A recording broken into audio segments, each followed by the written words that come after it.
Hello जी, नमस्कार। कैसे हैं आप सभी। एक बार फिर से मैं दीपा चौधरी आपका अपने प्लेटफॉर्म कॉम्पिटेटिव हिंदी क्लासेज में बहुत बहुत स्वागत करती हूं। और आज हम यहां पर करेंगे हिंदी फीमेल का पेपर, और ये पीजीटी का पेपर है। ये पेपर हमारा 3 जुलाई को हुआ था शिफ्ट नंबर 2 में। ठीक है, इससे पहले जो हमने पीजीटी का पेपर किया है वो पेपर हमने किया है शिफ्ट 1 का पेपर। पूरा पेपर एक साथ किया था, एक ही क्लास के अंतर्गत आपको मिलेगा। और आज का पेपर भी हम एक ही क्लास के अंतर्गत करने वाले हैं। इसके पूरे 180 क्वेश्चन होते हैं हिंदी के, तो सारे ही करेंगे। और 20 जो क्वेश्चंस होते हैं आपके पेडागोजी टीचिंग एप्टीट्यूड से होते हैं, तो हम उसको बाद में करेंगे। लेकिन 180 जितने हिंदी के क्वेश्चंस होते हैं वो सारे यहीं पर करेंगे। ठीक है, और इससे पहला क्लास आप देख सकते हैं चैनल पर हमारे DSSB PGT previous year question paper के नाम से प्लेलिस्ट बनी हुई है, उसमें ऐड कर दिया गया है आपका क्लास, और वहाँ से आप उस क्लास को देख सकते हैं। ठीक है, ये वाला क्लास भी ऐड कर दिया जाएगा, आप देख सकते हैं। टेलीग्राम पर भी आपको मिल जाएगा साहित्य। अगर आप शुरू से करना चाहते हैं तो हमारे साथ जुड़ जाइएगा। हम साहित्य का क्लास आपको बिल्कुल स्टार्टिंग से करा रहे हैं। ठीक है, यूट्यूब पर आपका फ्री ऑफ कॉस्ट क्लास चलता है। और अगर आप चाहते हैं कि आप अपने साहित्य को कंप्लीट करें अच्छे से, और आपके पास अगर समय नहीं है जॉब करते हैं, तो आपको पीडीएफ के थ्रू नोट्स भी अवेलेबल कराया जाता है। जैसे ही टॉपिक कंप्लीट हो जाता है उसका जो नोट्स है वो फिर टेलीग्राम चैनल पर अवेलेबल करा दिया जाता है। ठीक है, तो आप वहाँ से नोट्स को पढ़ भी सकते हैं। तो चलिएगा अपनी क्लास को शुरू करते हैं, और इसमें हिंदी के हम सारे क्वेश्चंस को करेंगे। चलिए, यहाँ से हमारे जो हैं हिंदी के क्वेश्चंस स्टार्ट हो जाते हैं। ये देखिएगा, आपके सामने क्वेश्चन नंबर 101 है, और ये हिंदी का हमारा पहला क्वेश्चन है। चलिएगा, अवधि का विकास किस अपभ्रंश से हुआ है, हमें बताना है। इसका राइट आंसर 4 ऑप्शन सामने है, और हम जानते हैं कि अवधि भाषा का जो विकास है वो अर्धमागधी अपभ्रंश से हुआ है। अर्धमागधी अपभ्रंश से हुआ है। अवधि के साथ साथ जो अर्धमागधी अपभ्रंश है, इसके अंतर्गत 2 बोलियां और आती हैं, और ये पूर्वी हिंदी है। ठीक है, तो इसमें कौन कौन सी आती हैं बोली? आपकी बघेली आती है और छत्तीसगढ़ी आती है। ठीक है, और इसका विकास होता है आपका अर्धमागधी अपभ्रंश से। आगे चलते हैं क्वेश्चन नंबर 2 पर। 102, काव्य अलंकार किसकी रचना है? काव्य अलंकार ये भामह की रचना है। नेक्स्ट क्वेश्चन नंबर 103, प्रेमचंद के सेवा सदन उपन्यास का उर्दू शीर्षक क्या है? प्रेमचंद के सेवा सदन उपन्यास का जो उर्दू शीर्षक है बाजार हुस्न है। Bazaar Husn right answer. Question number 104, Jaishankar Prasad का सर्वप्रथम नाटक कौन सा है? जयशंकर प्रसाद का सर्वप्रथम जो नाटक था वो सज्जन राइट आंसर। क्वेश्चन नंबर 105, रचना काल के अनुसार भारतेंदु के निम्न नाटकों का सही क्रम पहचानिए। अगर सही क्रम की बात करते हैं रचना काल के आधार पर भारतेंदु जी के नाटकों का, तो सबसे पहले आता है भारत दुर्दशा, नील देवी, अंधेरी नगरी और सती प्रताप। ठीक है, भारत दुर्दशा का टाइम कितना है? भारत जो दुर्दशा है इसका टाइम 1880 है। नील देवी इसकी बात करें तो 1881 इसका समय है। और अंधेरी नगरी की बात करते हैं, ये भी 1881 का है। सती प्रताप की बात करें तो ये 1883 का है। ठीक है, इस तरीके से इनको क्रम के साथ लगा सकते हैं। नेक्स्ट क्वेश्चन, क्वेश्चन नंबर 106, दक्षिण भारत हिंदी समिति की स्थापना कब हुई? दक्षिणी भारत हिंदी जो समिति है इसकी स्थापना होती है 1918 में। नेक्स्ट क्वेश्चन 107, दो सुखने किसकी रचना है? इसको सभी जानते हैं, अमीर खुसरो जी की रचनाएं हैं, गिनी चुनी रचनाएं हैं इनकी। वैसे तो काफ़ी सारी हैं, लेकिन जो अवेलेबल है और आचार्य रामचंद्र शुक्ल के अनुसार बताई गई है वे गिनी चुनी ही हैं। ठीक है, नेक्स्ट क्वेश्चन 108 में पूछा जाता है कि आदिकाल में चरित काव्य सर्वाधिक किस साहित्य में लिखे गए हैं?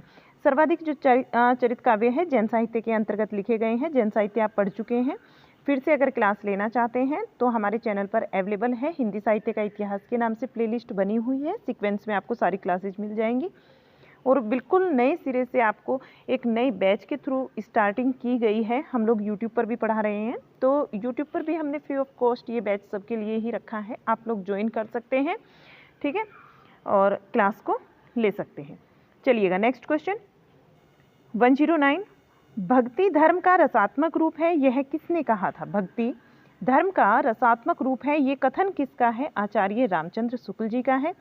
नेक्स्ट क्वेश्चन 110 क्वेश्चन, हम कौन थे, क्या हो गए और क्या होंगे अभी, आओ विचारे आज मिलकर, ये समस्याएं सभी किसकी पंक्तियां हैं? ये किस रचना पंक्तियां किस रचना की हैं ये बताना है हमें। भारत भारती की ये पंक्तियां हैं, हम क्या थे, क्या हो गए और क्या होंगे अभी। ठीक है। नेक्स्ट क्वेश्चन नंबर 111, पहला साहित्य अकादमी पुरस्कार किस रचना को मिला? पहला जो साहित्य अकादमी पुरस्कार है हिमतरंगिणी को मिला है। नेक्स्ट क्वेश्चन नंबर 112, निम्न में से केशवदास की भाषा कौन सी नहीं थी? कौन सी भाषा केशवदास जी की नहीं थी? तो इस तरह के क्वेश्चन में पहले हम सर्किल कर लेंगे नहीं को, और तब हम देखेंगे कि हमसे पूछा क्या जा रहा है। ठीक है। भोजपुरी इनकी भाषा नहीं थी, इन्होंने अवधी, ब्रज और बुंदेलखंडी इन तीनों भाषाओं में रचनाएं की हैं केशवदास जी ने, लेकिन भोजपुरी में इनकी रचना नहीं थी। क्वेश्चन नंबर 113, किस क्षेत्र की रचना के लिए प्रसाद जी को अग्रणी कवि माना जाता है? प्रसाद जी को अग्रणी कवि माना जाता है छायावादी रचनाओं के लिए। नेक्स्ट जो हमारा क्वेश्चन है 114, गोरखनाथ के गुरु का क्या नाम था? गोरखनाथ के गुरु मत्स्येंद्र नाथ थे। नेक्स्ट क्वेश्चन, गोरखनाथ के गुरु का नाम आपने बता दिया कि मत्स्येंद्र नाथ थे। क्वेश्चन नंबर 115, निम्न कहानियों में से कौन सी कहानी अज्ञे की नहीं है? विपथगा अज्ञे की कहानी है, कोठरी की बात ये भी अज्ञे की है, लेकिन शरणार्थी भी अज्ञे की है, और जो पक्षी और दीपक हैं ये अज्ञे की कहानी नहीं है। तो आप नोट कर सकते हैं, पक्षी और दीपक किसकी कहानी है? गजानन माधव मुक्तिबोध जी की कहानी है। नेक्स्ट 116 नंबर क्वेश्चन, मानक देवनागरी वर्णमाला कब प्रकाशित हुई? मानक देवनागरी जो वर्णमाला है वो 1966 में प्रकाशित हुई है। क्वेश्चन नंबर 117, पुरुष परीक्षा की रचना किसने की? पुरुष परीक्षा की रचना की बात हो रही है, इसकी रचना विद्यापति जी ने की है, विद्यापति इसके रचनाकार है। 118 नंबर क्वेश्चन, इस जन्म में तो कोई आशा नहीं है भाई, इस जन्म में तो कोई आशा नहीं है भाई, भोग विलास नहीं चाहते। देखिए काफ़ी लेंथी क्वेश्चन है तो इसको थोड़ा फ़ॉन्ट छोटा करना पड़ेगा। भोग विलास नहीं चाहते, खाली मोटा झोटा पहनना और मोटा झोटा खाना और मृदजात के साथ रहना चाहते हैं, वह भी नहीं सदता। किस उपन्यास का ये वाक्य है? ये वाक्य बताना है किस उपन्यास का है। तो गोदान का ये वाक्य है, और ये चारों ही जो उपन्यास है प्रेमचंद जी के उपन्यास है, तो इनको ध्यान में रखेंगे, प्रेमाश्चर्य, गोदान, रंगभूमि और क्रमभूमि, और ये वाक्य गोदान से लिया गया है। 190 नंबर क्वेश्चन, 84 वैष्णव वन की वार्ता के रचयिता कौन है? 84 वैष्णव वन की वार्ता जो है ये गोकुलनाथ जी की है। 252 वैष्णव वन की वार्ता भी है इनकी, गोकुलनाथ जी की। तो ये दोनों जीवन वृत्त रचनाएं हैं, इनको ध्यान में रखेंगे। नेक्स्ट क्वेश्चन 120 नंबर क्वेश्चन है, मुंशी प्रेमचंद जी के गोदान उपन्यास में मुख्य पात्र का नाम क्या है? मुख्य पात्र इनका होरी है। नेक्स्ट क्वेश्चन नंबर आपका 121, यहाँ पर डिसिप्लिन चेंज हो जाता है और आपका क्वेश्चन आता है 121 नंबर क्वेश्चन, बालकृष्ण भट्ट का उपन्यास 100 अजान एक सुजान कैसा उपन्यास है? उपन्यास का नाम याद रखेंगे, 100 अजान एक सुजान। ये उपन्यास जो है उपदेशात्मक उपन्यास है। क्वेश्चन नंबर 122, निम्नलिखित उपन्यासों में से कौन सा उपन्यास अयोध्या सिंह उपाध्याय हरिओद का नहीं है? ठीक है, कल वाले क्वेश्चन पेपर में जो मैंने DSSB PGT का क्वेश्चन पेपर कराया था, तो इस तरह का जो उपनाम है इनको याद में रखेंगे। वहाँ पर अस्क का पूरा नाम पूछा गया था, अगर आप लोगों ने क्लास देखी होगी, जो रेगुलर स्टूडेंट होगा उसको मालूम होगा। ठीक है, वहाँ अस्क का पूरा नाम पूछा गया था, उपेंद्र नाथ अस्क ऑप्शन में था। और यहाँ पर अयोध्या सिंह उपाध्याय का आपसे क्वेश्चन बना सकते हैं नेक्स्ट टाइम कि हरिओद का पूरा नाम क्या है, तो ध्यान में रखेंगे अयोध्या सिंह उपाध्याय हरिओद। और इनका कौन सा उपन्यास नहीं है ये बताना है। रसिक लाल जो है इनका उपन्यास नहीं है। बाकी जो वेनिस का बाका है, ठेठ हिंदी का ठाठ और अधखिला फूल, ये अयोध्या सिंह उपाध्याय जी के उपन्यास हैं, ये तीनों। नेक्स्ट क्वेश्चन नंबर 123, प्रसाद के कंकाल उपन्यास में किसका वर्णन है? बताना है। जो कंकाल उपन्यास है प्रसाद जी का, इसमें जयशंकर प्रसाद इनका पूरा नाम है, और किसका इसमें वर्णन है? यहाँ पर सामाजिक संबंधों की विषमता और व्यक्ति की सहज प्रवृत्तियों का वर्णन किया गया है। क्वेश्चन नंबर 124, यशपाल ने अपनी कहानी खच्चर और आदमी में क्या बताया है? यशपाल जी ने अपनी कहानी खच्चर और आदमी में क्या बताया है?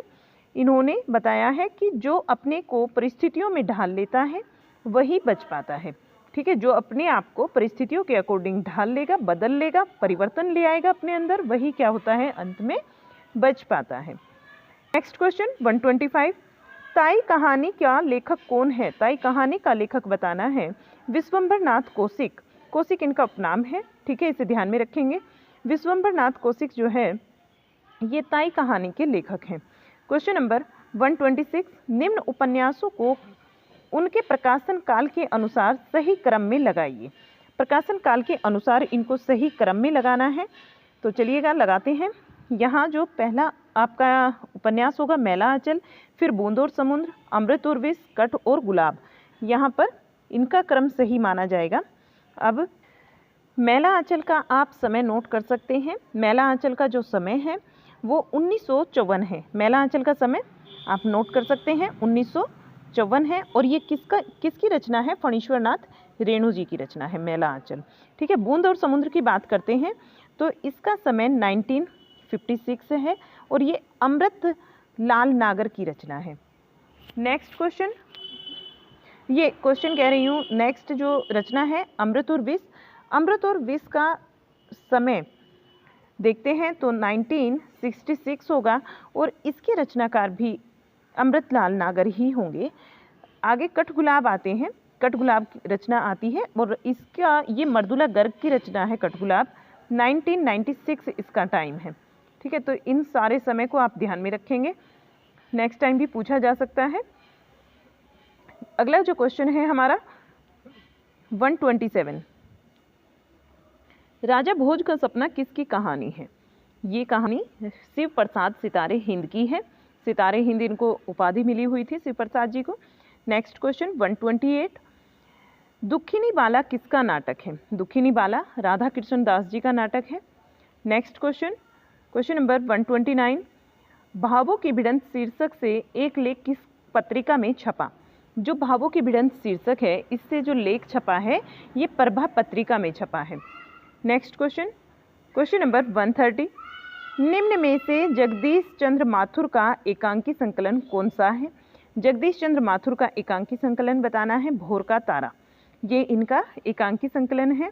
क्वेश्चन नंबर 131, हिंदी में पत्रात्मक प्रविधि का पहला उपन्यास कौन सा है? चंद हसीनों के खातून, राइट आंसर। क्वेश्चन नंबर 132, एकांकी का तीसरा चरण भुवनेश्वर प्रसाद के कौन से संग्रह से शुरू होता है? एकांकी का जो तीसरा चरण है वो भुवनेश्वर प्रसाद जी के कारवा संग्रह से शुरू होता है। क्वेश्चन नंबर 133, साहित्य लोचन का लेखक कौन है? साहित्य लोचन किसकी रचना है? बाबू श्याम सुंदर दास जी की रचना है, राइट आंसर बाबू श्याम सुंदर दास। नेक्स्ट क्वेश्चन 134, निम्न विकल्पों में से कुछ जीवनियां और उनके लेखकों के जोड़े दिए गए हैं, तो कौन सा जोड़ा गलत है ये बताना है। गलत को सबसे पहले हम टिक कर लेंगे कि हमें गलत बताना है। बहुत बार क्या होता है हम इसको दिमाग में ही नहीं रखते और आंसर को रोंग कर आ जाते हैं। तो कलम का सिपाही जो है ये अमृत राय की है, ये ठीक है। आवारा मसीहा की बात करें तो ये विष्णु प्रभाकर की रचना है। महात्मा बुद्ध ये राहुल शंकरतायन की है। लेकिन कलम का मजदूर ये रामविलास शर्मा की नहीं है। कलम का मजदूर किसकी है? ये प्रेमचंद जी के बेटे थे, उन्हीं की रचना है। उनका नाम था मदन गोपाल। ठीक है, तो ये रचना किसकी हुई? कलम का मजदूर मदन गोपाल की रचना है। तो आपका जो आंसर बनेगा वो बनेगा कलम का मजदूर। आगे देखिए क्वेश्चन नंबर 135, भारतेंदु जी के समाज सुधार की रचना में किस शैली का वर्णन किया गया है? किस शैली का वर्णन किया गया है? यहाँ पर राइट आंसर हो जाएगा व्यंग्यात्मक शैली का वर्णन किया गया है। क्वेश्चन नंबर 136, मानुष प्रेम भव बैकुंठी पंक्ति किसकी है? मानुष प्रेम भव बैकुंठी ये जो पंक्ति है ये जायसी जी की है। नेक्स्ट क्वेश्चन, क्वेश्चन नंबर 137, नारायण नारायण साधु नर साधना नारायण नारायण साधु नर साधना, इंद्रपद ने भी की उसी की सुबह आराधना। ठीक है। बोल उठी नारद की वल्की गगन में, जो रहे थे घूमने जा रहे थे घूमने वे गंगा तीर वन में। तो ये पंक्ति बताना है किसकी पंक्तियां हैं। ये पंक्ति आपकी मैथिली शरण गुप्त जी की है। राइट आंसर बनेगा यहाँ पर मैथिली शरण गुप्त, काफ़ी अच्छी पंक्ति है। नेक्स्ट क्वेश्चन, क्वेश्चन नंबर 138, छायावाद को स्थूल के प्रति सूक्ष्म का विद्रोह किसने माना है? छायावाद को स्थूल के प्रति सूक्ष्म का विद्रोह, ये बहुत ही ज़्यादा इंपॉर्टेंट है और डॉक्टर नगेंद्र ने माना है। बहुत बार रिपीट हुआ है ये क्वेश्चन। क्वेश्चन नंबर 139, बैर क्रोध का अचार या मुरब्बा है, किसके द्वारा रचित पंक्तियां हैं? ये पंक्तियां आचार्य रामचंद्र शुक्ल जी की पंक्ति है कि बैर क्रोध का अचार या मुरब्बा है। ये पंक्ति जो है किसकी है? आचार्य रामचंद्र शुक्ल जी के द्वारा कही गई है। क्वेश्चन नंबर 140, इनमें से क्या मैथिली शरण गुप्त के काव्य की विशेषता नहीं है? नहीं में आंसर देना है। इतिवृत्यात्मक इनके काव्य की विशेषता है, मात्रिक छंद भी है और खड़ी बोली का प्रयोग भी इन्होंने किया है, लेकिन संस्कृत वृत्तों का प्रयोग इन्होंने नहीं किया। तो आपका जो आंसर बनेगा वो संस्कृत वृत्तों का प्रयोग ही बनेगा। नहीं को हमें टिक कर लेना था यहाँ पर पहले। ठीक है, इसके ध्यान में रहेगा कि आपसे पूछा क्या जा रहा है। फिर से डिसिप्लिन चेंज हो जाता है और आपका जो क्वेश्चन बनता है, क्वेश्चन नंबर 141 बनता है, नागरी तेरी यह दशा कविता की रचयिता कौन है? नागरी तेरी यह दशा कविता जो है महावीर प्रसाद द्विवेदी जी की है। Next question, question number 142, Jayadrath Vadh किस वर्ष में प्रकाशित हुआ? जयद्रथ वध किस वर्ष में प्रकाशित होता है? इसका प्रकाशन वर्ष पूछा जा रहा है जयद्रथ वध का, और इसका जो प्रकाशन वर्ष है 1910 है। राइट आंसर क्या होगा? 1910। नेक्स्ट क्वेश्चन, क्वेश्चन नंबर 143, बादल राग कविता के रचयिता कौन है? राइट आंसर होगा निराला। क्वेश्चन नंबर 144, निम्नलिखित में से कौन सा ग्रंथ महाकाव्य है? महाकाव्य साकेत।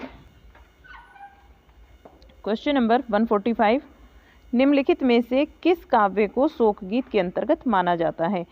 शोक गीत माना जाता है यहाँ सरोज स्मृति को, ये निराला की है। नेक्स्ट क्वेश्चन 146, दिवस का अवसान समीप था, गगन था कुछ लोहित हो चला, तरु शिखा पर थी जब रजती, कमलिनी कुल वल्लभ का प्रभा। पंक्तियाँ किस कवि की हैं? ये पंक्तियाँ अयोध्या सिंह उपाध्याय जी की हैं। इनका पूरा नाम Ayodhya Singh Upadhyay Hariaudh. Next question, question number 147, निम्न में से कौन सा काव्य प्रसाद जी के द्वारा रचित नहीं है? तो ये है राघव विलास। राघव विलास प्रसाद जी की रचना नहीं है। करुणालय, चित्राधार और झरना ये जयशंकर प्रसाद की रचना है, लेकिन राघव विलास इनकी रचना नहीं है। ये जो राघव विलास है ये आचार्य विश्वनाथ की कृति है। किसकी? आचार्य विश्वनाथ जी की कृति है ये, इसको भी ध्यान में रखेंगे। क्वेश्चन नंबर 148, प्रकृति के सुकुमार कवि और कोमल कल्पना का कवि किसे कहा जाता है? प्रकृति का सुकुमार कवि और कोमल कल्पना का कवि कहा जाता है सुमित्रानंदन पंत जी को। नेक्स्ट क्वेश्चन, क्वेश्चन नंबर 149, इनमें से कौन सी मुक्त छंद की कविता नहीं है? मुक्त छंद की कविता निर्जा नहीं है, जागो फिर एक बार भी है। निर्जा यहाँ पर आपका आंसर हो जाएगा। जागो फिर एक बार मुक्त छंद की कविता है, बादल राग है और कुकुरमुत्ता भी है, लेकिन निर्जा नहीं है। ठीक है, और ये मुक्त छंद का प्रवर्तक माना किसको जाता है? ये भी क्वेश्चन आपसे पूछा जा सकता है। तो राइट आंसर क्या होगा उसमें? निराला, निराला को माना जा रहा है। ठीक है, ध्यान में रखेंगे। 150 क्वेश्चन, भूख है तो सब्र कर, रोटी नहीं तो क्या हुआ? देखिएगा कितनी अच्छी पंक्ति है। भूख है तो सब्र कर, रोटी नहीं तो क्या हुआ, आज दिल्ली में है जैरे बहस ये मुद्दा। पंक्ति किस कवि की है? ये दुष्यंत कुमार जी की पंक्ति है। नेक्स्ट क्वेश्चन, क्वेश्चन नंबर 151, साखी किसकी रचना है? ये तो आप सभी आंसर लगा देंगे, कबीरदास जी की है।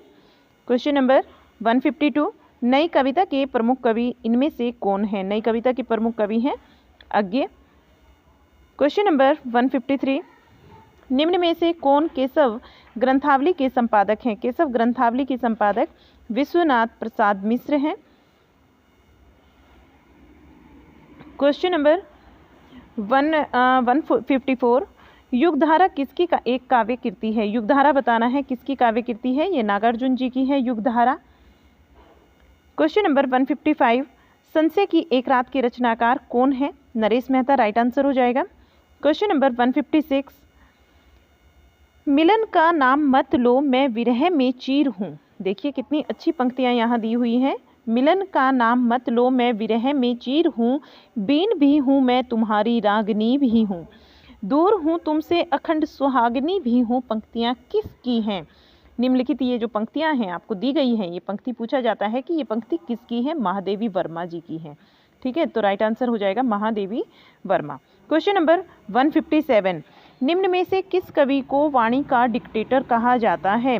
कबीरदास जी को कहा जाता है। किसने कहा है ये आप कमेंट बॉक्स में लिखकर बताएंगे, क्योंकि जब मैं पहले पढ़ाया आपको तब भी मैंने आपको बताया था कि वाणी का डिक्टेटर किस कवि ने कहा है, इनको कबीरदास जी को। ठीक है, ये हजारी प्रसाद द्विवेदी जी हैं जो इनको बोलते हैं वाणी का डिक्टेटर।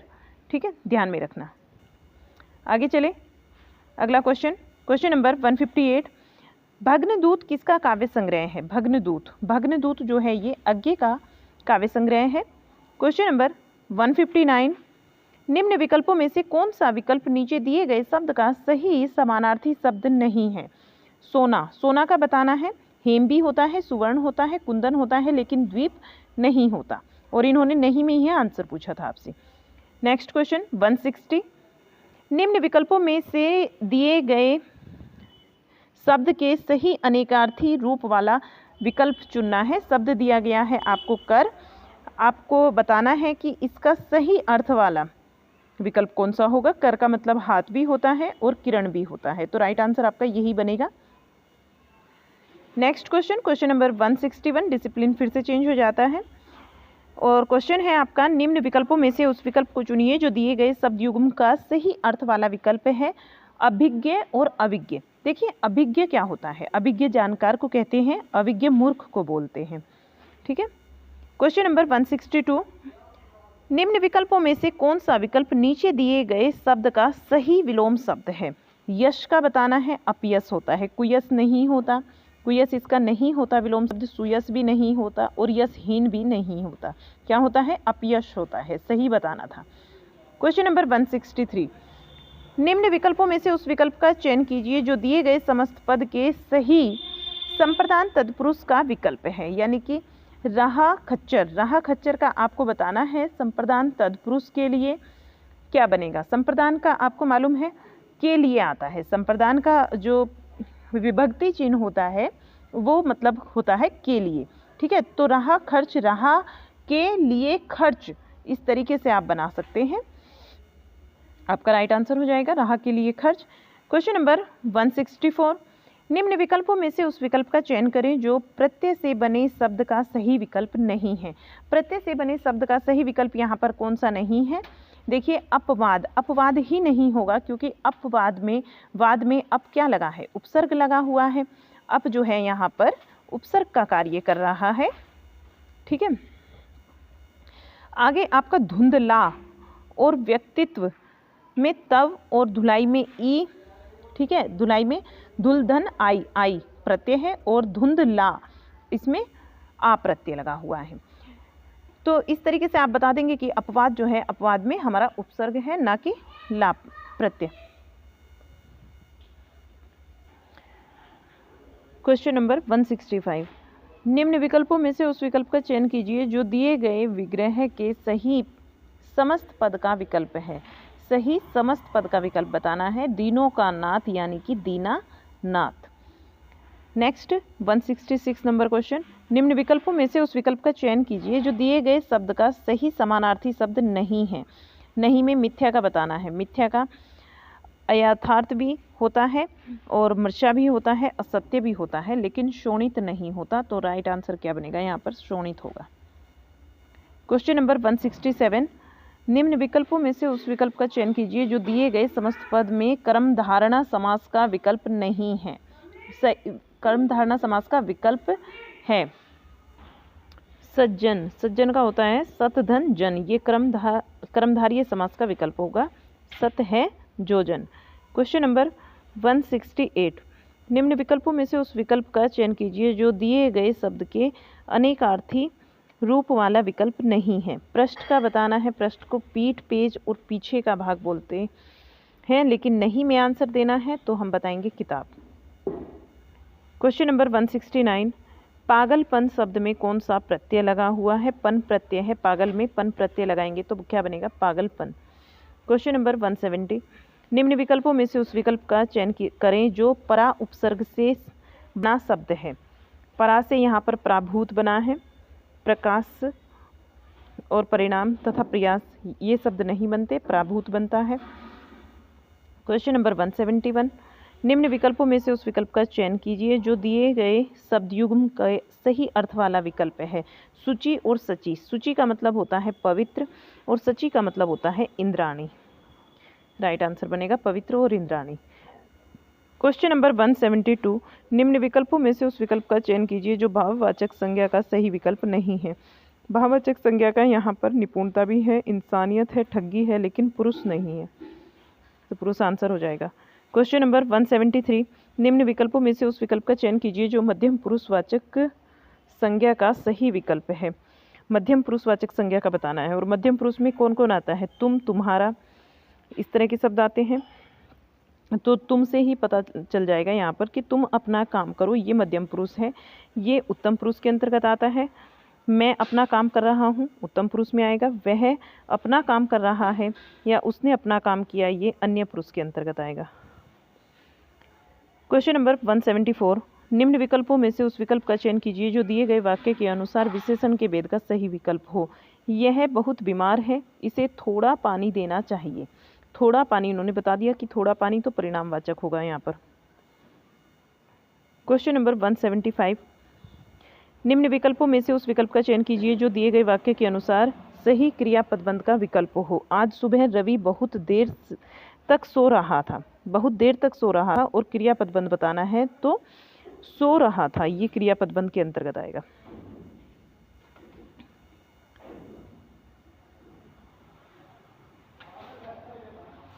नेक्स्ट क्वेश्चन है क्वेश्चन नंबर 176, वाक्य में प्रयुक्त शब्द को क्या कहा जाता है? वाक्य में प्रयुक्त शब्द को बोलते हैं पद। ये क्वेश्चन कल वाले पेपर में भी था कि वाक्य में प्रयुक्त शब्द को क्या बोलते हैं, रिपीटेड है। शिफ्ट 1 में भी आया था, शिफ्ट 2 में भी है। वाक्य में प्रयुक्त शब्द को पद बोलते हैं। वाक्य में प्रयुक्त शब्द को पद कहा जाता है। और क्वेश्चन नंबर 177, निम्न विकल्प में से उस विकल्प का चयन कीजिए जो दिए गए वाक्य के अनुसार सही क्रियापदबंध का विकल्प है। सही क्रियापदबंध का विकल्प कौन सा होगा? यहाँ पर पिताजी गीता पढ़ रहे हैं। पिताजी गीता पढ़ रहे हैं, यहाँ पर जो क्रियापदबंध बताना है पढ़ रहे हैं होगा। क्रियापदबंध में पढ़ रहे हैं।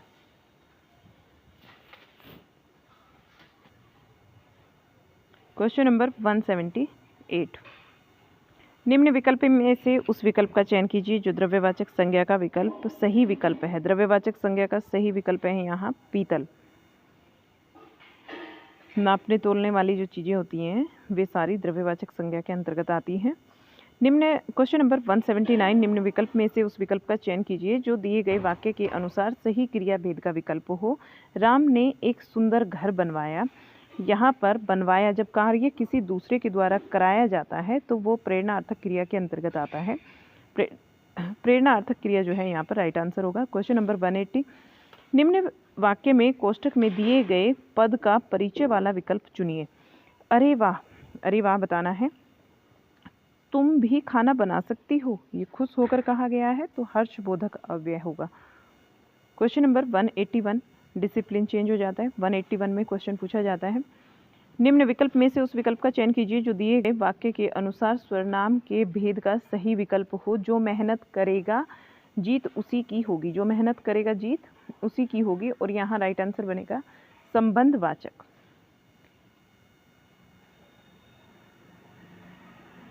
क्वेश्चन नंबर नेक्स्ट 182, निम्न विकल्प में से उस विकल्प का चयन कीजिए जो भाववाचक संज्ञा का सही विकल्प नहीं है।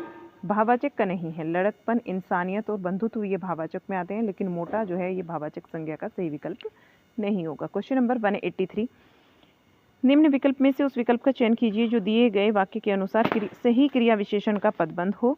गाड़ी बहुत धीमी गति से चल रही है, तो बहुत धीमी गति। यहाँ पर क्रिया विशेषण पदबंध पूछा गया, ना कि क्रिया पदबंध। क्रिया विशेषण पदबंध की बात हो रही है। अगर ये चल रही है होता क्रिया पदबंध, और बहुत धीमी गति से तो ये हो जाएगा आपका यहाँ पर क्रिया विशेषण पदबंध। Next question, question number 184। सही स्वरनाम शब्द वाला विकल्प चुनकर पूरा कीजिए। सही स्वरनाम विकल्प वाला विकल्प को चुनकर पूरा कीजिए। सृष्टि सहेली के साथ पढ़ने जाती है। सृष्टि अपनी सहेली के साथ पढ़ने जाती है। Question number 185। निम्न विकल्पों में से सरल वाक्य का सही विकल्प चुनिए। सरल वाक्य का सही विकल्प चुनना है। मुझे देखकर वह खिसक गया। ये सरल वाक्य होगा। जहाँ एक उद्देश्य और एक ही विधेय होता है वहाँ होता है सरल वाक्य। क्वेश्चन नंबर नेक्स्ट है यहाँ पर 186। निम्न विकल्प में से संयुक्त वाक्य को पहचानिए। संयुक्त वाक्य क्या होता है? जो योजक शब्दों के द्वारा जुड़ा हुआ था। दो सरल वाक्य, दो मिश्र वाक्य जब किसी योजक शब्द के द्वारा जुड़ते हैं तो वह संयुक्त वाक्य होता है। मैं अमेरिका जाऊंगी तथा योजक शब्द का कार्य कर रहा है, अपना शेष जीवन वहीं बिताऊंगी। राइट आंसर बनेगा। Question number 187। निम्नलिखित वाक्य में उद्देश्य का सही विकल्प चुनिए। उद्देश्य का सही विकल्प क्या होगा? महात्मा गांधी हमारे प्रिय नेता है। उद्देश्य होता है हमारा कर्ता, और बाकी जो सेंटेंस बचता है वो होता है विधेय। तो महात्मा गांधी यहाँ पर हमारा जो है उद्देश्य हो जाएगा। Question number 188। निम्नलिखित वाक्य में उद्देश्य का सही विकल्प पहचानिए। माँ चाकू से ताज़ा फल काट रही है। माँ चाकू से, यहाँ पर उद्देश्य पूछा जा रहा है, माँ चाकू से आ जाएगा उद्देश्य हमारा।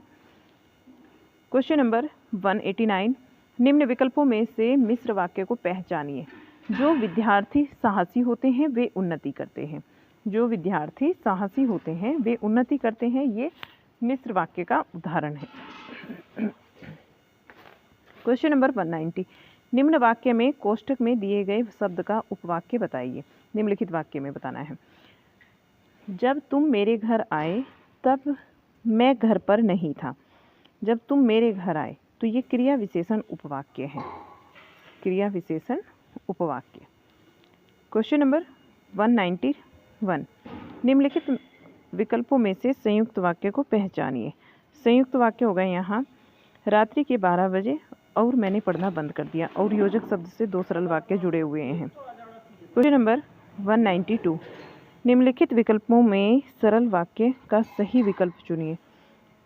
आमदनी के अनुसार खर्च करो।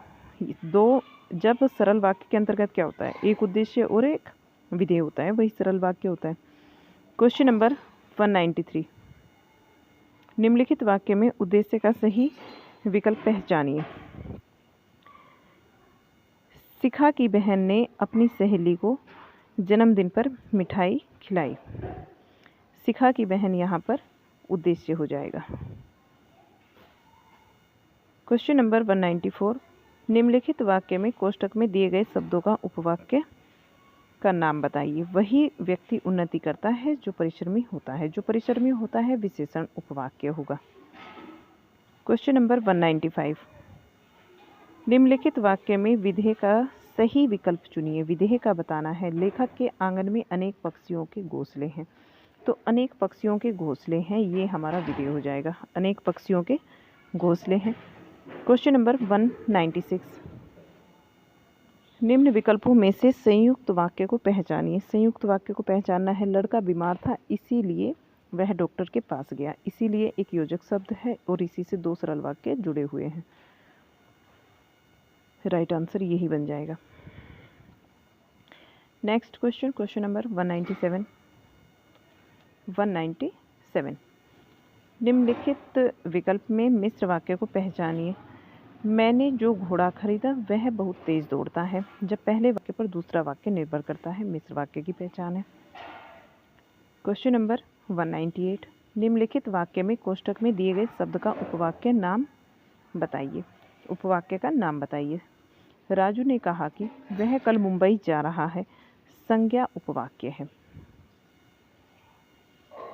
Question number 199। हर्ष स्वर दीर्घ हर्ष या फिर दीर्घ ए ई उ के बाद में यदि हर्ष या दीर्घ ए ई उ आ जाए तो दोनों मिलकर क्या हो जाते हैं, दोनों मिलकर दीर्घ आ, दीर्घ ई और दीर्घ ऊ हो जाते हैं, और ये जो है वो दीर्घ संधि का उदाहरण है।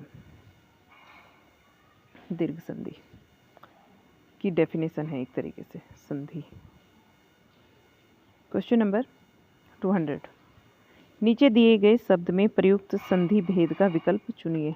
रेखांश का बताना है। रेखांश, रेखांश में कौन सी संधि होगी? रेखा धन अंश, रेखा धन अंश,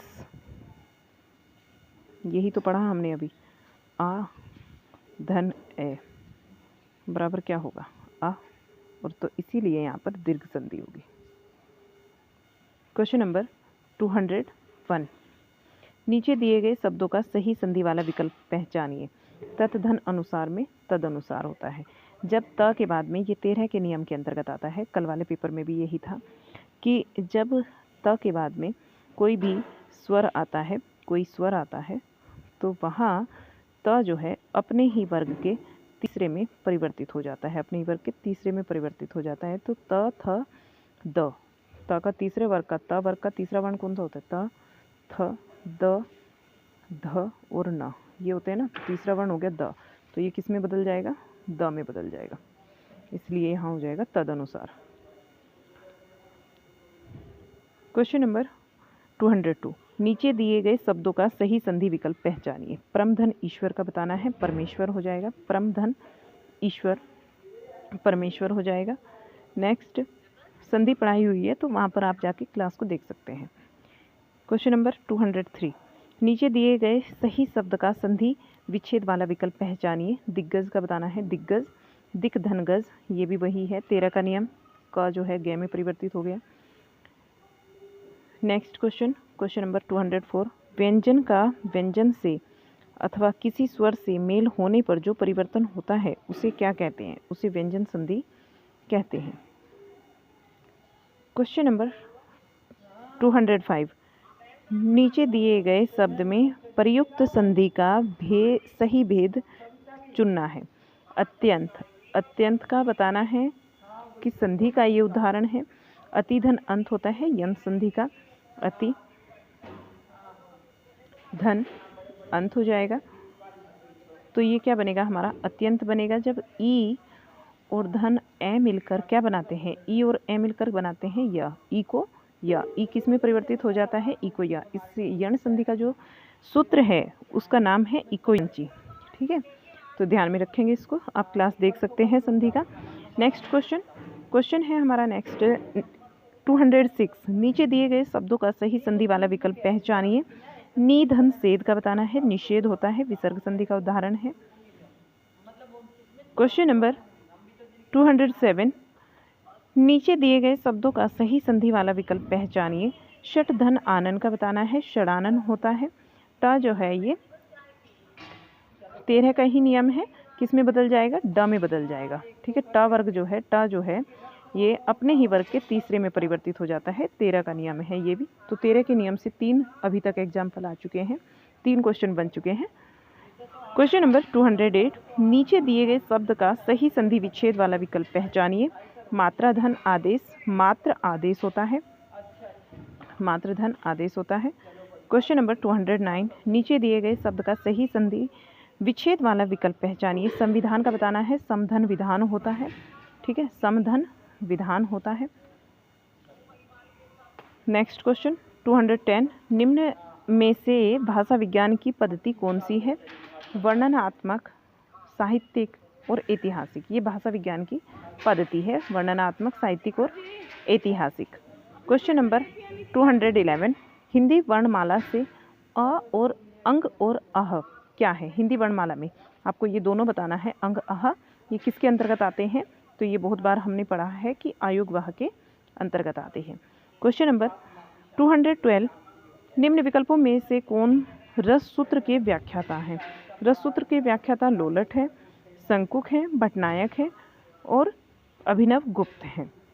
क्वेश्चन नंबर 213, क्वेश्चन नंबर 213, एक हथौड़ा वाला घर में, एक हथौड़ा वाला घर में और हुआ, पंक्ति है, पंक्ति बताना है। ये पंक्ति जो है केदारनाथ सिंह की पंक्ति है, केदारनाथ अग्रवाल की।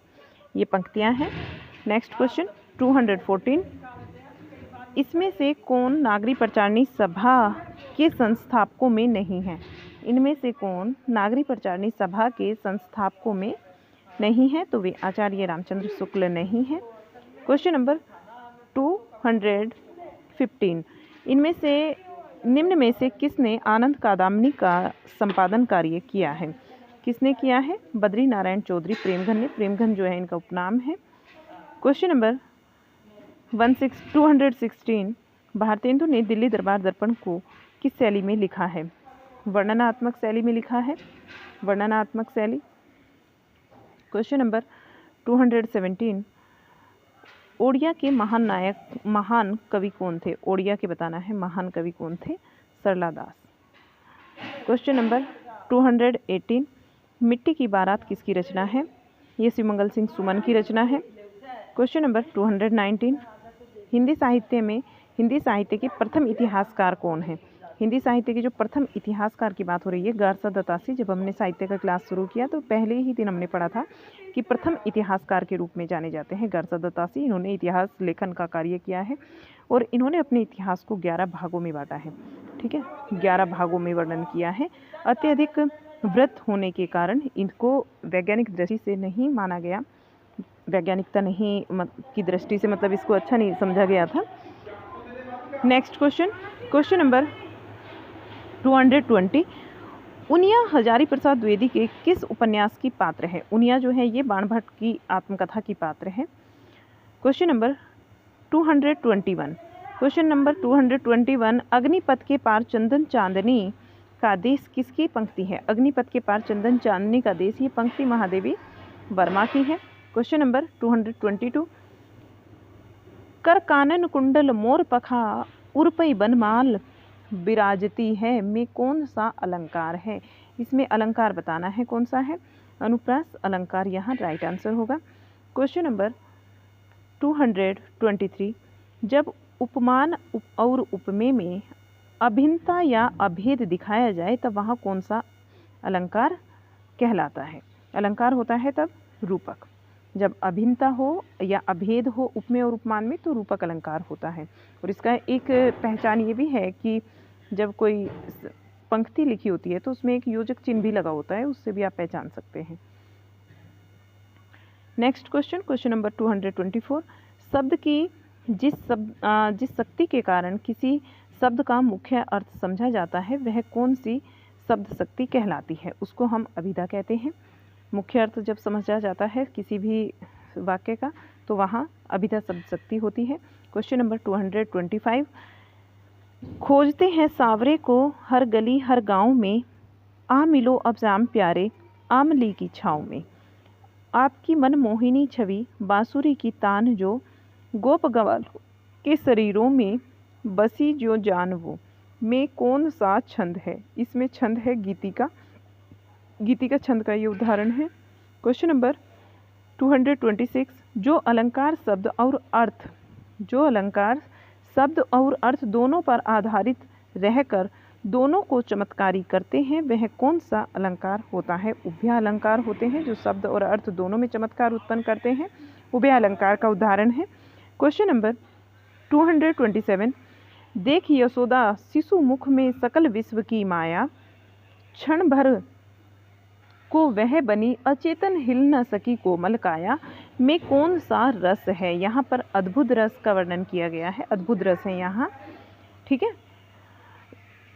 नेक्स्ट क्वेश्चन 228, चिर जीवो जोरी जुरे क्यों न स्नेह गंभीर, क्यों घाटी ये वृष भानुजा वे हलधर के बीर, में कौन सी शब्द शक्ति है? शब्द शक्ति यहाँ पर शाब्दी व्यंजना है, राइट आंसर हो जाएगा शाब्दी व्यंजना। क्वेश्चन नंबर 229, कृष्ण गीतावली कृति के रचयिता कौन है? तुलसीदास जी कृष्ण गीतावली कृति के रचयिता हैं।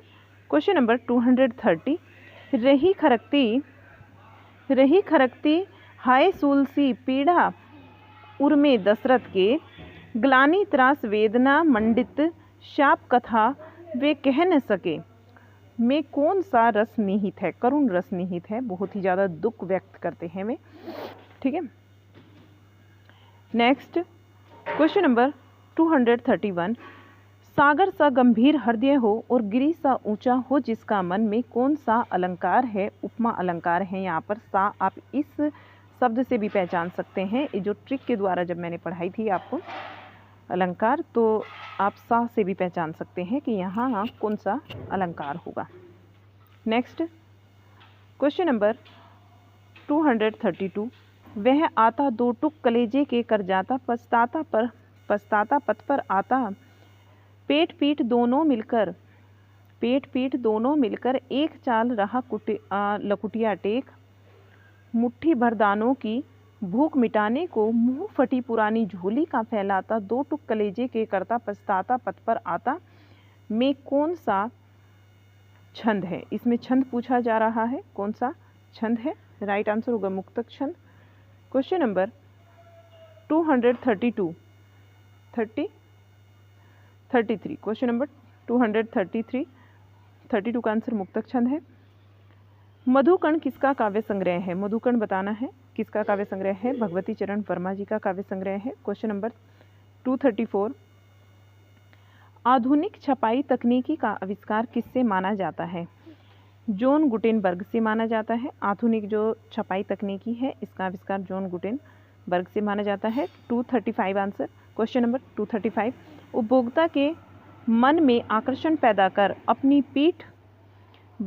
पैठ बनाने के लिए कौन सा विज्ञापन होता है? अपनी पैठ बनाने के लिए जो विज्ञापन होता है अनून्य विज्ञापन उसको बोलते हैं। Question number 236। साप्ताहिक अखबार उदंत मातृण हर हफ्ते किस दिन पाठकों तक पहुंचता था? मंगलवार के दिन पहुंचता था। Question number 237। साक्षात्कार करते समय प्रश्नों की रूपरेखा कैसी होनी चाहिए? स्पष्ट और पारदर्शी होनी चाहिए।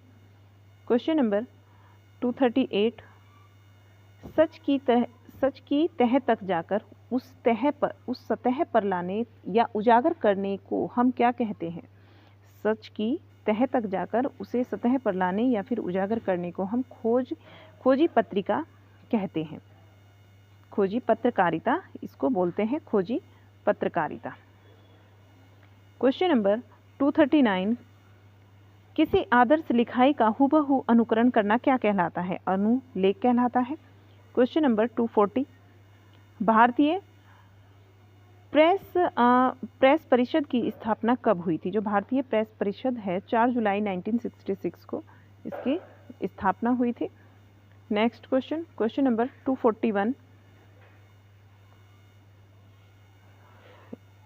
इनमें से क्या विज्ञापन लेखन का मुख्य कार्य नहीं है? मुख्य कार्य किसी उत्पाद की नकारात्मक बातों को सबके सामने लाना, ये विज्ञापन लेखन का मुख्य कार्य नहीं है।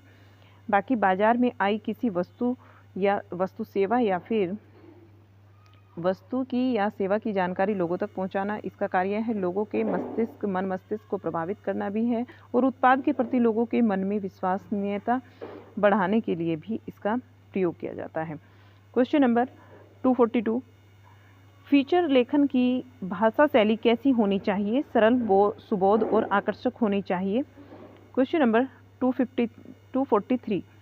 वित्तीय विज्ञापन किसे कहा जाता है? वित्तीय विज्ञापन कहा जाता है जिसका संबंध मुख्य रूप से आर्थिक गतिविधियों से होता है, उसी को हम वित्तीय विज्ञापन कहते हैं। Question number 244। हर साल हिंदी पत्रकारिता दिवस कब मनाया जाता है? 30 मई को मनाया जाता है। Question number 245। इनमें से कौन सा जनसंचार का मुद्रित माध्यम नहीं है? दूरदर्शन मुद्रित माध्यम नहीं है। Question number 246। काव्यशास्त्र के सिद्धांतों से ऊपर उठकर सौंदर्य का उद्घाटन करना ही आलोचक का प्रधान कार्य है, यह किसका मत है? नंदुलारे वाजपेयी का मत है। Question number 247। अंधा युग किस नाट्य विधा के अंतर्गत आता है? गीति नाट्य के अंतर्गत आता है अंधा युग। Question number 248। निम्नलिखित में से कौन प्रथम तार सप्तक कवि नहीं है? प्रथम तार सप्तक का कवि शमशेर बहादुर सिंह नहीं है, बाकी गिरजा कुमार माथुर, मुक्तिबोध और प्रभाकर माचवे ये प्रथम तार सप्तक के कवि हैं। क्वेश्चन 249। भाषा विज्ञान अपने अध्ययन के लाभ से संबंधित निम्न विकल्पों में से कौन सा विकल्प गलत है? गलत बताना है। अपनी चिर परिचित भाषा के विषय में जिज्ञासा की तृप्ति और शंकाओं का निर्मूलन करना सही है। विश्व के लिए एक भाषा का विकास भी सही है। ऐतिहासिक और प्राग ऐतिहासिक संस्कृति का परिचय भी सही है, लेकिन विदेशी भाषाओं को अनदेखा करने में सहायता, ये सही नहीं है, ये गलत है। क्वेश्चन 250, प्रगतिशील साहित्य की समस्या निबंध संग्रह के लेखक कौन है? रामविलास शर्मा। क्वेश्चन 251, नवगीत के प्रवर्तन का श्रेय किसे दिया जाता है? राजेंद्र प्रसाद सिंह को दिया जाता है। क्वेश्चन 251 हो गया। 252, अन है मेरे शब्द किस कवि की कृति है? ये एकांत श्रीवास्तव की कृति है। क्वेश्चन 253, पूर्व मध्यकाल का दूसरा नाम क्या है? भक्ति काल। क्वेश्चन नंबर 254, निम्न में से कौन सी आलोचना कृति विजय देव नारायण शाही की है? जायसी। ये विजय देव नारायण शाही की आलोचना कृति है। क्वेश्चन नंबर 255, प्रथम तार सप्तक का संपादन कार्य किसने किया? अज्ञे। 256 क्वेश्चन, निम्नलिखित में से कौन सा करुण रस का विरोधी है? हास्य। ये करुण रस का विरोधी है। Question number 257, writing and difference पुस्तक किस आलोचक की है? राइटिंग एंड डिफरेंस पुस्तक जाक देरिजा की है। क्वेश्चन नंबर 258, मैं कल्पना के सत्य को सबसे बड़ा सत्य मानता हूँ, किसका कथन है? मैं कल्पना के सत्य को सबसे बड़ा सत्य मानता हूँ, ये कथन सुमित्रा नंदन पंत जी का है। 259 नंबर क्वेश्चन, पुष्प की अभिलाषा किसकी कविता है? पुष्प की अभिलाषा ये माखनलाल चतुर्वेदी की कविता है। 260 नंबर क्वेश्चन, कबीरदास जी ने अपनी रचना में राम के जिस रूप का वर्णन किया है वह कैसा है? वे निर्गुण और निराकार हैं। 261 नंबर क्वेश्चन और लास्ट 20 क्वेश्चन है, चांद का मुंह टेढ़ा संग्रह किस वर्ष प्रकाशित हुआ था? ये 1964 में प्रकाशित हुआ था, 1964। 262 नंबर क्वेश्चन, निम्न में से कौन सी एक रचना हरिवंश राय बच्चन की नहीं है? +1 हरिवंश राय बच्चन की नहीं है। 263 नंबर क्वेश्चन, तुलसीकृत रामचरितमानस के खंडों का सही क्रम बताइए। तो बालकांड, अयोध्याकांड, अरण्यकांड, किष्किंधाकांड, ये इसका सही क्रम है। ये पढ़ाए हुए हैं मेरे, आप देख सकते हैं पहली क्लास से। क्वेश्चन नंबर 264, तुलसीकृत निम्न पंक्ति में किसका वर्णन किया गया है? तो जय बिनु देही नदी बिनुकारी, तैसई नाथ पुरुष बिन नारी, पति पत्नी के संबंध इसके अंतर्गत बताए गए हैं। क्वेश्चन नंबर 265, निशा निमंत्रण नामक काव्य संकलन हरिवंश राय बच्चन ने किस परिस्थिति में लिखा था? किस स्थिति में उन्होंने ये लिखा था? तो नितांत एकांकीपन की स्थिति में लिखा। 266 नंबर क्वेश्चन, 1991 में गिरजा कुमार माथुर को अपनी किस कविता संग्रह के लिए हिंदी का साहित्य अकादमी पुरस्कार दिया गया? ये दिया गया है मैं वक्त के हूँ सामने। नेक्स्ट, निम्न पंक्तियाँ किस कवि की हैं? मैया कब ही बढ़ेगी चोटी, कितनी बार मोही दूध पियावत, यह अजहू है छोटी, ये तो अभी भी छोटी है मैया। तो ये सूरदास जी की पंक्तियाँ हैं। क्वेश्चन नंबर 268, महादेवी वर्मा की कविता अग्नि रेखा में किसे प्रतीक मानकर रचनाएं लिखी गई हैं? दीपक को प्रतीक मानकर ये रचनाएं लिखी गई हैं। क्वेश्चन नंबर 269, पंत की निम्न काव्य रचनाओं को सही क्रम में लगाइए। पल्लव, गुंजन, युगांत, ग्राम्य, राइट आंसर हो जाएगा यहाँ पर। क्वेश्चन नंबर 270, भवानी प्रसाद मिश्र की कविता सतपुड़ा के जंगल में किसका वर्णन किया गया है? एक अछूती प्रकृति की सी सुंदर दुनिया, एक अछूती प्रकृति की सुंदर दुनिया का यहाँ वर्णन किया गया है।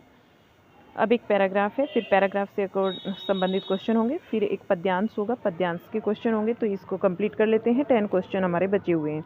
ज़रूरत इस बात की है कि हमारी शिक्षा का माध्यम भारतीय भाषा या फिर मातृभाषा हो, जिसमें राष्ट्र के हृदय, मन, प्राण के सूक्ष्मतम और गंभीर संवेदना मुखरित हो और हमारा पाठ्यक्रम यूरोप तथा अमेरिका के पाठ्यक्रम पर आधारित न होकर हमारी अपनी सांस्कृतिक परंपराओं और आवश्यकताओं का प्रतिनिधित्व करे। भारतीय भाषाओं, भारतीय इतिहास, भारतीय दर्शन, भारतीय धर्म, भारतीय समाजशास्त्र को हम सर्वोपरि स्थान दें। अपना शिक्षाक्रम गौण स्थान देकर या फिर शिक्षित जन को उनसे वंचित कर रखकर हमें राष्ट्रीय संस्कृति एक महान रीति को जन्म दिया है और जो नई पीढ़ी को भीतर से खोखला कर रहा है। हम राष्ट्रीय परंपरा से नहीं, सामयिक जीवन प्रवाह से भी दूर हो गए हैं। विदेशी पश्चिमी चश्मों के भीतर दिखने पर अपने घर प्राणों को भी अनजाने और अजनबी से लगने लगे हैं। शिक्षित और सामान्य जनता के बीच खाई बढ़ती गई है और विश्व संस्कृति के दावेदार होने का दंभ करते हुए रह गए हैं। इस स्थिति को हास्यास्पद ही कहा जा सकता है। अनुच्छेद के अनुसार शिक्षा का माध्यम भारतीय भाषा क्यों होनी चाहिए? भारतीय भाषा क्यों होनी चाहिए? जिससे कि सभी के मन में अपने देश के प्रति संवेदना हो। क्वेश्चन नंबर 272, शिक्षित जन और सामान्य जनता के बीच दूरियों को बढ़ाने का क्या कारण बताया गया है? अपने ही लोगों को देखने के लिए विदेशी पश्चिमी नजरिए का उपयोग करने का कारण। क्वेश्चन नंबर 273, अनुच्छेद के अनुसार किस स्थिति को हास्यास्पद कहा गया है? आपसी रिश्ते अच्छे नहीं हैं और विश्व संस्कृति के दावेदार होने का दम भरना। क्वेश्चन नंबर 274, दिए गए विकल्पों में से कौन सा दम समानार्थी नहीं है? कयास।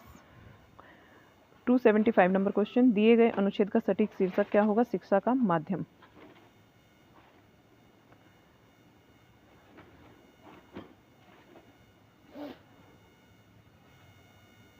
निम्नलिखित काव्यांश को ध्यानपूर्वक पढ़िए और उससे संबंधित प्रश्नों के दिए गए बहुविकल्पियों में से सही विकल्प को चुनिए। न छोड़ो, ये दिया गया है, न छेड़ो मुझे मैं सताया गया हूँ, हंसते हंसते रुलाया गया हूँ, सताए हुए को सताना बुरा है, तर्षित की तृषा को बढ़ाना बुरा है। क्या बात करूँ दान की या भीख की, मैं संजोया नहीं लुटाया गया हूँ, न स्वीकार मुझे निमंत्रण की, अस्वीकार कब है निमंत्रण किसी का, मुखर प्यार के मौन वातावरण में अखर अनोखा समर्पण किसी का, प्रकृति के पटल पर नियत तुलिका से अधूरा बनकर मिटाया गया हूँ, क्षितिज पर धरा व्योम से नित्य मिलती सदा चांदनी में चकोरी निकलती, तिमिर याद न आहान करता प्रभाव का, कभी रात भर दीप की लौ न जलती, करो व्यंग मत मेरे व्यर्थ मिलन पर, मैं आया नहीं बुलाया गया हूँ, ना छेड़ो मुझे मैं सताया गया हूँ। अब यहाँ 5 क्वेश्चन होंगे और लास्ट क्वेश्चन है 5। काव्यांश में कवि लोगों से क्या करने को कह रहा है कि उसे कोई परेशान ना करे। क्वेश्चन नंबर 277, कवि की नियति से क्या शिकायत है? कवि कहता है कि उसे पूरा किए बिना ही छोड़ दिया गया है। क्वेश्चन नंबर 278, कवि को क्या बात अस्वीकार है? किसी के नियंत्रण में रहना ये कवि को अस्वीकार है। क्वेश्चन नंबर 279, दिए गए विकल्पों में से तृषा का विलोम क्या है? तृप्ति, ये तृषा का विलोम है। क्वेश्चन नंबर 280 और लास्ट क्वेश्चन, काव्यांश का उचित शीर्षक चुनिए। ना छेड़ो मुझे मैं सताया गया हूँ, ये काव्यांश का उचित शीर्षक है। तो आपके 180 क्वेश्चन यहाँ पीजीटी हिंदी के कंप्लीट हो चुके हैं। क्लास कैसा है कमेंट बॉक्स में ज़रूर बताएं। चैनल को सब्सक्राइब करना मत भूलें। वीडियो को लाइक और शेयर ज़रूर करें। मिलते हैं आपसे एक और नए पेपर के साथ में, तब तक के लिए बाय बाय।